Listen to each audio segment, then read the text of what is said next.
has pursued and been approved to have a final assembly and checkout, what we call a FACO facility, at the Alenia facilities in Italy, and that will begin construction very soon. How many exactly will that produce is still being determined. If other countries are going to have a FACO assembly, I don't believe it's ever going to get to the point where we did like the F-16, where we manufactured everything in 4 other facilities outside of Fort Worth. It's just because everything involved and the security that's involved, we're just not going to get there. But I think there may be a small handful of final assembly and checkout facilities like that is begin to be stood up in Italy. On the sensor fusing and the interoperability, I will tell you that you know, the F-22 was designed about a decade before the F-35, and we've incorporated a lot of important lessons learned. And one of them is interoperability and how to get data off the jet. With the F-35, just one small fact is we have over 120 information exchange requirements, IERs. So it is going to be the most interoperable platform, airborne platform, when it goes into service at IOC. And it will be interoperable with air assets, ground assets, sea assets, and space assets. So we are working very hard, and the JSF program office is working very hard with us to make sure that we get the right data off the jet and to the right person in a very timely manner. I'll piggyback mostly on the second. The first, we 100% support the prime because the realities of these programs drive the requirement for industrial participation. And then we follow the U.S. government lead on what is and is not allowed.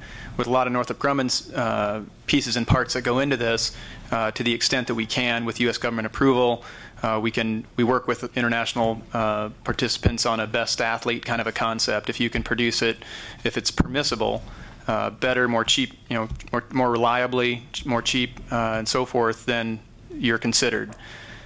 So that's just a reality in these systems as we go forward. With regard to coalition operations, as you well know, with F-15 background, we're not going to go anywhere without fighting with our coalition partners, so the need to exchange is now an imperative. The F-35 set the stage for that.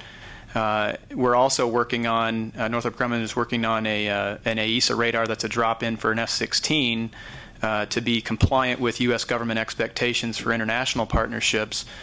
This will allow what General Thompson touched on before, if approved, the ability to leverage international development with benefit to U.S. In the fiscal realities that we're in. So it not only extends through the F-35, but also now starts to matriculate back into the 4th generation platforms.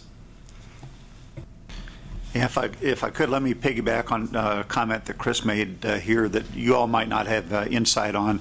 We in industry, as we take and sell and market our products outside the United States, in almost every country, have to deal with something called industrial participation. And that means that when we sell a good or service in those countries where we sell to are interested in protecting their industrial base and their work and their jobs and make sure that it's just not their local currency that's flowing back into the U.S.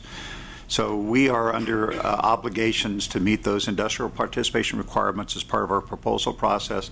Some of those are direct on the airplanes themselves. Others are indirect, so we might have to set up a business or a joint venture in country that has nothing to do with what our prime business is, but is to create and protect jobs.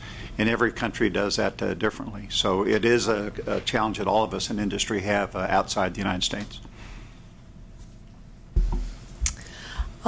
In the spirit of those questions, I'd like to pose this to the panel, and with your industry hat on and without, given your backgrounds and experience, current and former.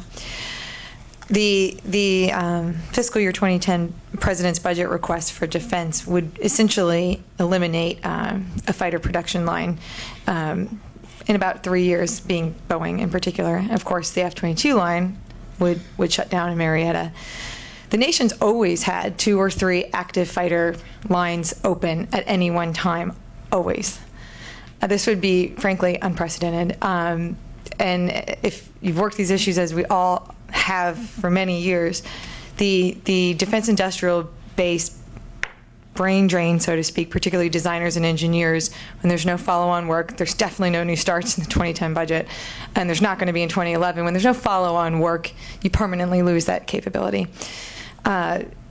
Is it important to each of you, to your company, and then in your experience in the military, that the nation has the option, even if it's just for competition, to save money, or is it not important if we only have one fighter production company left in America?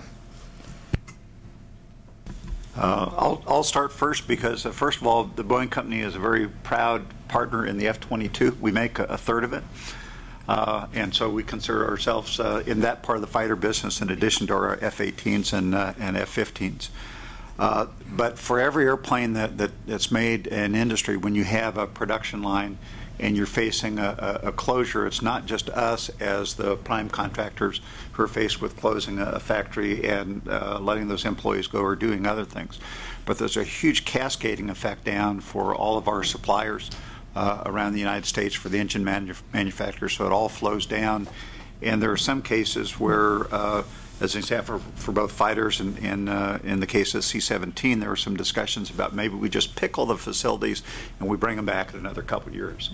It is not that easy, because once you begin to do that, and it doesn't matter, by the way, whether it's a military platform or commercial, once you begin a shutdown process and close the factory and begin turning your suppliers off, you cannot get that back except at a huge, huge expense. And so, therefore, it does give all of us an industry of concern when we are looking at the closure of any type of production, because it is a unique capability that we have here in the U.S. Very, very few number of manufacturers. And in many cases, as I'm looking at both Lockheed Martin and Northrop Grumman, we partner on a number of programs. Sometimes we compete very publicly, sometimes with our Northrop Grumman partners down there, and other times we work with them very, very closely on some major programs. But I think for the strength of the industry in the United States, it is a troubling time ahead. I'll just piggyback up on what Tom said. Yeah, it's the culture that we live in today is that we're partners on a lot of things, and like Tom said, we're partnered with Boeing on the F-22. Lockheed is partnered with Northrop Grumman and BAE Systems on the F-35. So I guess I see it as less of a concern that we must have these competitions, or where in the past it may have been only Lockheed Martin or its heritage companies and only Boeing or McDonnell Douglas. We're really working to maintain that industrial base across multiple programs, multiple platforms. So I don't see it as much as a concern going forward.